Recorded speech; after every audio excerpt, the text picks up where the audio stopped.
आपने मेरा पिछला वीडियो देख के आपने जोश तो जग गया होगा कि आपने एसआईपी स्टार्ट करनी है और मिनिमम से स्टार्ट करनी है, जितना भी करना है वो आपकी बहुत अच्छी बात है। पर आज हम आपको बताएंगे कि आपको म्यूचुअल फंड जो सही है आपके लिए वो कैसे पिक करना है और कैसे वो आपको आपकी इन्वेस्टिंग को ग्रो करने में अफेक्ट करेगा। जो 1-2% की मैं जो लास्ट वीडियो में बात कर रहा था वो आज आपको पता लगेगी वो क्या अफेक्ट डालती है आपकी ऑल ओवर इनकम में, ऑल ओवर जो भी आपके मनी ग्रो होगी, जो भी आपके रिटर्न होंगे उन पे क्या इम्पैक्ट डालेगी।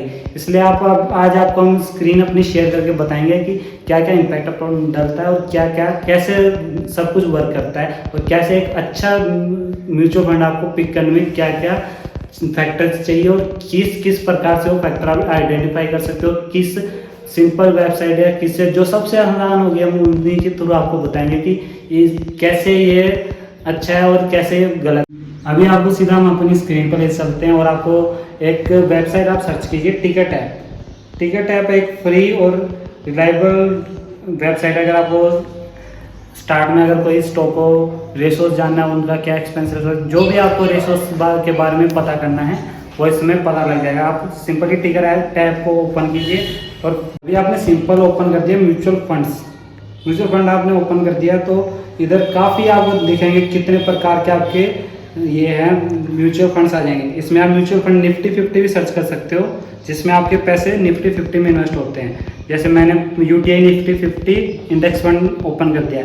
इसमें आप सिंपली ऐसे देख सकते हो कि इसकी वैल्यू 173 आ रही है, पर ये जैसे मैंने आपको लास्ट वीडियो में बताया था ये 173 इसकी जैसे स्टॉक में इन्वेस्ट होता है वैसे नहीं होता। ये 173 इसकी NAV है, नेट एसेट्स वैल्यू। ये आपको जैसे मैंने आपको लास्ट वीडियो में बताया था कि ये आपको सुबह की भी मिल सकती है, शाम की मिल सकती है। तो ये एक फैक्टर है जो डिपेंड करता है।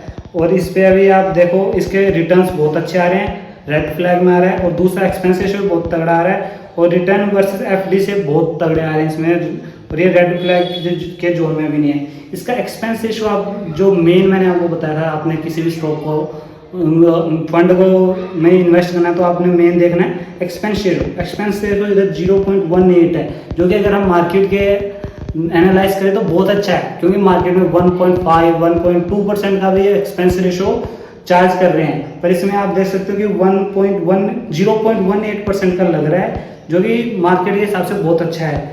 और अभी आप नीचे स्क्रॉल करोगे तो आपको इसका कंपैरिजन भी दिख जाएगा। यूटीआई निफ्टी 50 इंडेक्स फंड का लास्ट 1 ईयर का रिटर्न है 31.21%, जो कि नीचे फॉलोइंग फंड से बहुत अच्छा है। और इसका 3 ईयर का भी आप चेक कर सकते हो, लगभग सभी म्यूचुअल फंड से इसका बेटर है जो बड़े बड़े हैं। मैं आपको बताता हूँ इसके सेक्टर डिस्ट्रीब्यूशन क्या है, इसमें किन किन कंपनियों में इन्वेस्ट कर रखा है, क्या क्या है। इसने प्राइवेट बैंक्स में 24.95% ऑलमोस्ट 25% स्टेक ले रखा है प्राइवेट बैंक्स में, जो कि अलग अलग है। दूसरा इसका मेजर स्टेक है IT सर्विस एंड कंसल्टेंट्स में, जो कि आपको पता है कि जो कि ग्रोइंग इंडस्ट्रीज है और जो कि अगले 10-15 साल में इंडियन मार्केट में जरूर ग्रो करेगी। तो ये फैक्टर आपको ये जरूर चेक करना है कि इसने किस सेक्टर में इन्वेस्ट कर रखा है और कौन कौन सी कंपनी में इन्वेस्ट कर रखा है, ताकि आपकी जो मनी ग्रो हो वो एक अच्छे हाई रेट पे और अच्छे रिटर्न्स पे ग्रो। ऐसे नहीं कि आप किसी भी मुंह उठा के किसी भी म्यूचुअल फंड में इन्वेस्ट कर दो, उस पर आपको इतना रिटर्न भी ना मिले, उससे अच्छा तो आपको बैंक में मिल जाए। इसलिए आप और तीसरी इसके आपको सबसे तगड़ा oil and gas refining marketing, क्योंकि अभी 10-15 साल के लिए तो ये गारंटी ग्रो होगा। इसका 9% का स्टेक है उसमें।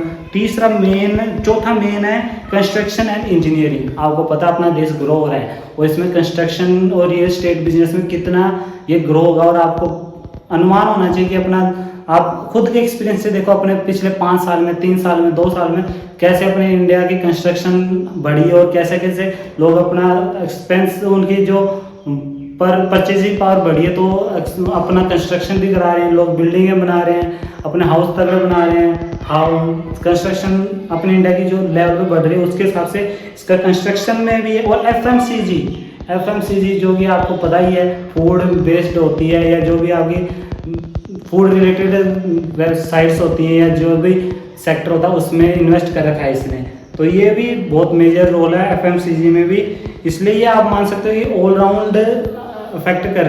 जैसे मैंने आपको एक और टर्म बताई थी एग्जिट लोड आप इस म्यूचुअल फंड का देखोगे तो वो अप्रोक्स 0 है, जो कि ठीक है, पर ये कई म्यूचुअल फंड्स में बहुत ज़्यादा होता है, 1%, 2%, 3% भी हो सकता है, पर इस म्यूचुअल फंड में ये जीरो है। आप ये ज़रूर कंसिडर करना कि आपके म्यूचुअल फंड जिसमें आप इन्वेस्ट करें उसका एग्जिट लोड क्या है, वो बहुत इम्पैक्ट करेगा आपकी। ये एग्जिट लोड ऐसा है कि जब आप अपनी विड्रॉ करोगे, जब आपका SIP ख़त्म हो जाएगी, उसमें से 1 या 2% वो जितना ही प्रॉफिट है उसमें से आपका माइनस करके वो आपके अकाउंट में आएगा। पर आप कई बार देखोगे कि आपका जो उधर अमाउंट दिखा रहे थे उससे तो ये कम है, तो ये एग्जिट लोड के कारण होता है। तो ये एग्जिट लोड जरूर ध्यान देना जब भी आप इन्वेस्ट करो किसी भी म्यूचुअल फंड में।